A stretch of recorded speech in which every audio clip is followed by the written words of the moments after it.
the scope of the problem that we are facing is I don't think people are comprehending this. From 16,000, when we chaired the criminal justice drug subcommittee, policy subcommittee, 16,000 to 47,000. We're approaching 50,000 in 1 year. Heroin is only, what, 20% of that, 10,000 deaths. When are the 15 figures coming out? So we hope to have the 15 figures by the end of the year. But part of what by the end of the year, we can't get them till the end of the year. Well, unfortunately, part of the issue is that these data get reported from county. 47,000 from 14, and I'm afraid it's going to be off the charts. That does not count, folks. That does not count. There are 35,000 automobile deaths in the United States. Half of those people have some kind of substance in their system when they're killing themselves. It used to be that teens, the biggest killer of teens was automobile accidents. Now it's drugs.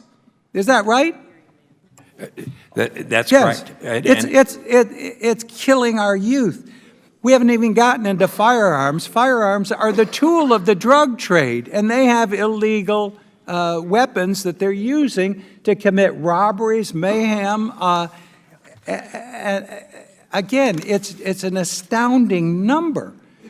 We haven't killed as many in multiple year wars as we're killing in 1 year. We will lose, guys, 500,000 people in a decade at the rate we're going or more. Every family's been affected by it, and now it's just a slaughter out of control.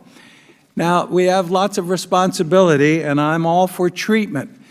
Treatment is at the end of the process. They've already been addicted. We have got to stop this stuff at our borders. I sat with our police chief. I sat with our HIDA people. We put in place the HIDA. I had to do that by legislation a number of years ago because they play political games with even the creation of high-intensity drug traffic areas. But we did it years ago. And here we're back where we're far beyond where we ever were then. Here, this is out of our newspaper from just a few days ago. 6 pounds of heroin at OIA. They're bringing these deadly substances. And it's not just heroin. Mexican, you talked about Mexican, and I said not just illegals are coming across the border, but they're coming across with drugs. Isn't that right, Mr. Maloney? Yes, that's correct. I sat with the HIDA folks and saw the pattern. These are cartels, they're organized. When I just heard, did you all see, what's his name, El Chapo? He said he came across the border. It was like a sieve. That was the major drug dealer, the most sought-after drug dealer, and he transits the border like it's some kind of a holiday visit to the United States. So somehow we've got to get a handle on this. I just looked up the prosecutions. The prosecutions, when we looked at the trafficking with illegal weapons, is down, and prosecution. I talked to some of my DEA folks. Now, they won't tell you this on the record, and they're not going to say this, but it's very hard to make cases on these guys. A lot of cases are dropped on the traffickers. These are dealers in death. And you're aware, sir, that we have, again, prosecution. You build the case, you give them to the district, and I'm going to demand a meeting with my U.S. attorney in the Central District and see why the prosecutions are down. But they're down. Did you know that?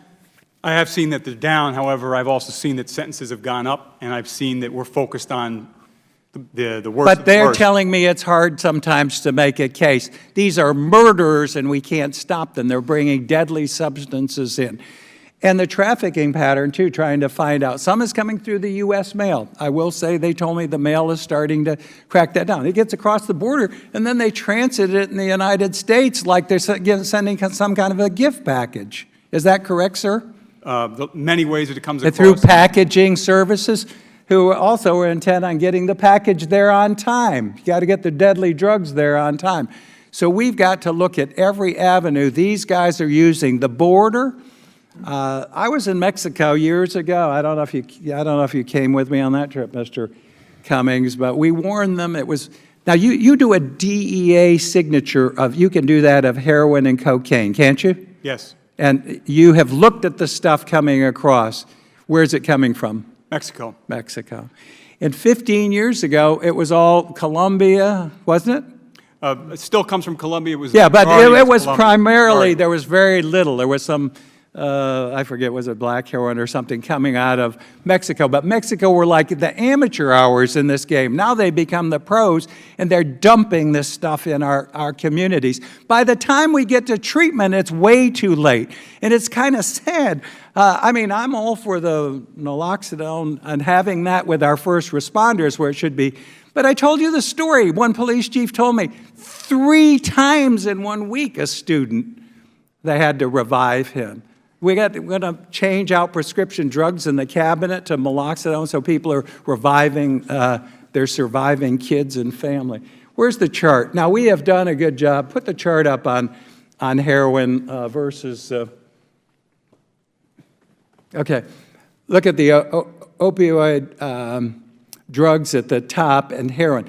We have actually brought that down a little bit. It went up. So we have been somewhat effective in cracking down on prescription drugs. But look what's happening with heroin. It's off the charts. It's being replaced by a cheaper and more available. They told me, sir, and you verify this from DEA, they said the price is down. That's correct. Yeah, it's down. When is the price down? When the supply is all over the place. So it's not just Baltimore, it's not Washington, D.C., it's not Orange County, it's New Hampshire, it's Kentucky, it's every state in the United States we're seeing this, aren't we, sir? That's correct. Yeah.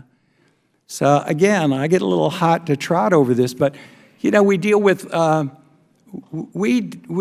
job is protecting the citizens of the United States, primarily national defense. We saw what happened with a terrorist attack in Brussels. We are being attacked in our streets, in our schools, and our families with this. I mean, again, they kill today, what, 40 people? They kill 50,000 people in the latest statistics we have, which are more than a year old. And I know tough enforcement works. I work with Mayor Giuliani. New York, they stopped a lot of the crime, the drugs, with zero tolerance. Now we have just say maybe, and I just announced the new federal policy, just say okay instead of just say no. Doesn't it have to start, ONDC director, with families and communities? I would agree that part of our strategy is to focus on primary prevention, that we know that by delaying when people use, particularly kids use alcohol, marijuana, or tobacco, we substantially increase the fact that they're going to have a life free of particularly drug. And were you aware that high school seniors now abuse marijuana more than cigarettes? Yeah, yes, I have. Great commentary on our success in combating this with our youth. I'd like to